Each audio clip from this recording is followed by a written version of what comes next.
नमस्कार मित्रों, आज के आर्य सत्य में मैं आचार्य चंद्रकांत आप सभी का बहुत बहुत स्वागत करता हूँ। मित्रों, आज मैं जिस विषय को छूने जा रहा हूँ वो एक तो बहुत ही ज़्यादा कॉमन है और ऐसा नहीं है कि वो समस्या अभी पैदा हुई है।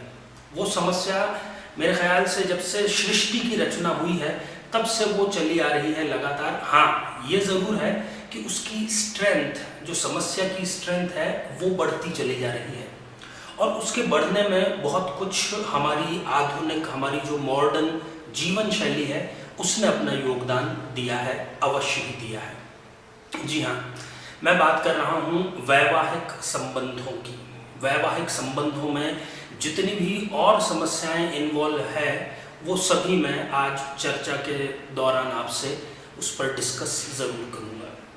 मित्रों, विवाह जो है, मैं भारतीय परिप्रेक्ष्य की बात कर रहा हूँ। भारतीय परिप्रेक्ष्य में विवाह न केवल दो व्यक्तियों का साथ है बल्कि दो परिवारों का एक तरीके से गठबंधन कर दिया जाता है। विवाह से संबंधित जितनी भी समस्याएं हैं, विवाह से संबंधित मैं रिपीट कर रहा हूँ, जितनी भी समस्याएं हैं उसका केवल एकमात्र जो ग्रह जिम्मेदार है वो है मंगल।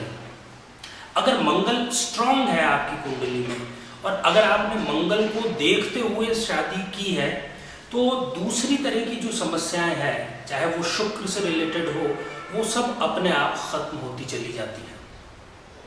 एक दोष जो बहुत ही कॉमन है, आपने सुना होगा, मंगली दोष।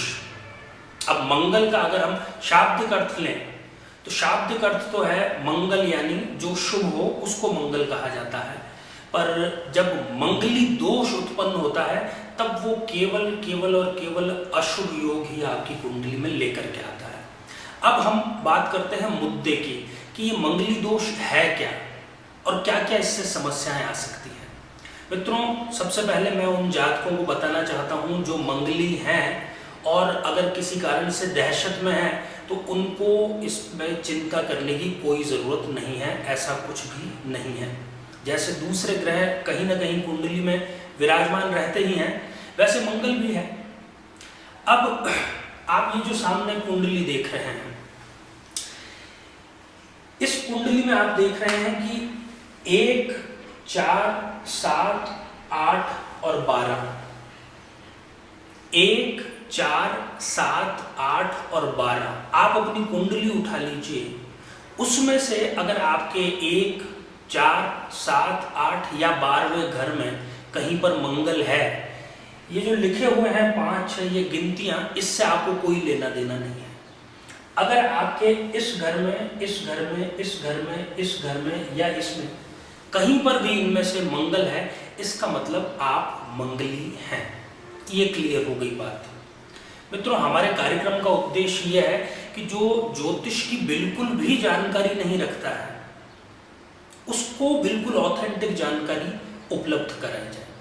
अब पहली बात यह है कि अगर ऐसा है और ऐसे व्यक्ति ने, चाहे ये महिला हो या पुरुष हो, उसने अगर किसी ऐसे व्यक्ति से शादी की है जिसकी कुंडली में ऐसा नहीं है, जो मंगली नहीं है, कहने का अर्थ है मांगलिक और नॉन मांगलिक की अगर आपस में शादी कर दी जाएगी तो समस्याएं क्या उत्पन्न होगी। सबसे पहली समस्या तो ये कि उनकी शादी बहुत लेट होती है, नंबर 1। नंबर दूसरी चीज़, अगर शादी हो भी जाती है तो उनकी अपने पति या पत्नी से मतभेद हमेशा रहते हैं, हमेशा लड़ाई झगड़े, छोटी छोटी बात पर लड़ाई झगड़े रहते हैं। नहीं तो उनके संतान जो है वो बहुत लेट होती है, उनके तलाक तक की भी नौबत आ सकती है। कई मामलों में अगर बहुत विकृत स्थिति हो चुकी है तो किसी एक की मृत्यु का भी योग है। अगर एक मंगली है, दूसरा नॉन मंगली है तो एक्स्ट्रा मैरिटल है पति या पत्नी में से किसी का। जो संतान हुई है वो संतान आपकी आज्ञाकारी हो ही नहीं सकती।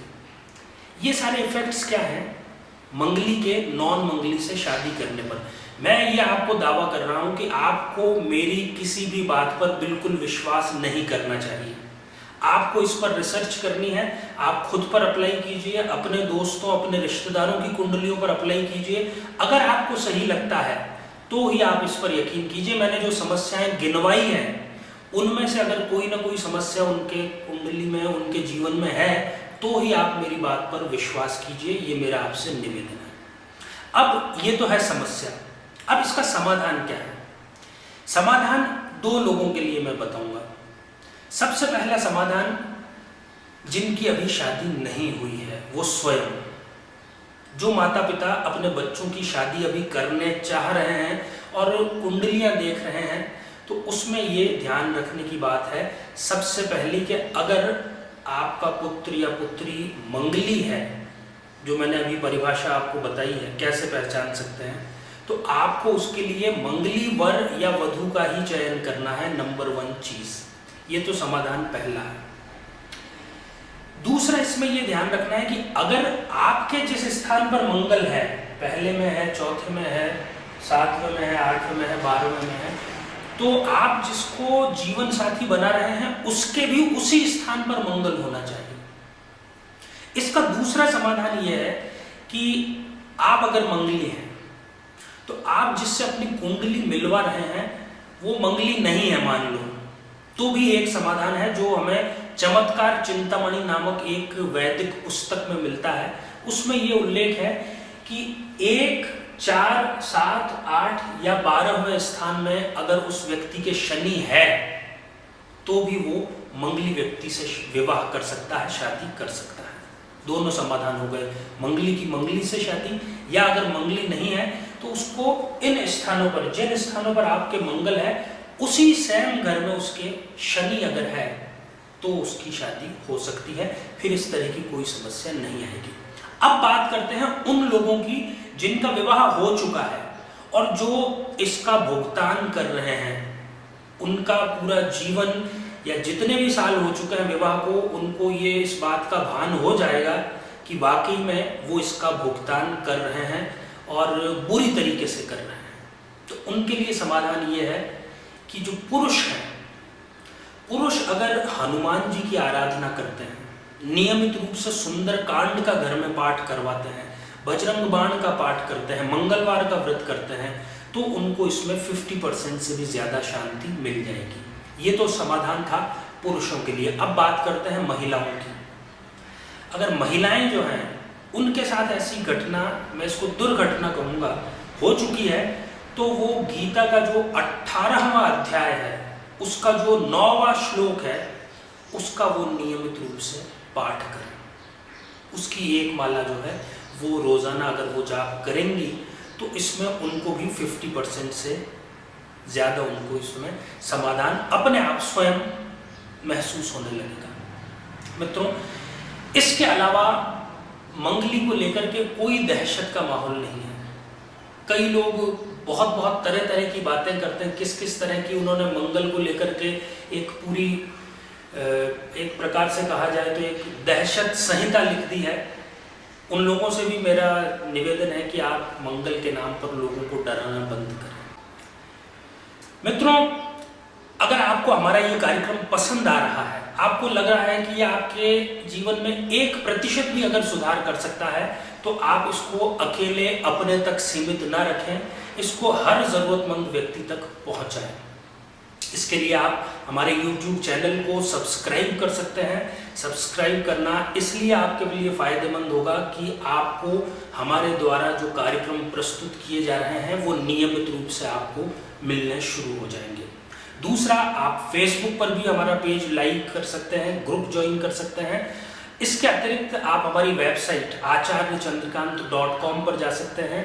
फेसबुक और हमारी जो वेबसाइट है वहाँ पर आपको एक रोज़ाना 10 मिनट का सुबह ऑडियो सुनने को मिलेगा। उस ऑडियो सेगमेंट में आज के दिन का क्या महत्व है, क्या व्रत है, क्या त्यौहार है, आज का आपका राशिफल क्या है, आपके द्वारा ही किसी पूछे गए ज्योतिषीय प्रश्न का और एक वास्तु के प्रश्न का हम समाधान करते हैं और आप उसको निर्धारित करके आप उस पर चलकर अपनी जो दिनचर्या है उसको और बेहतर बना सकते हैं। नमस्कार।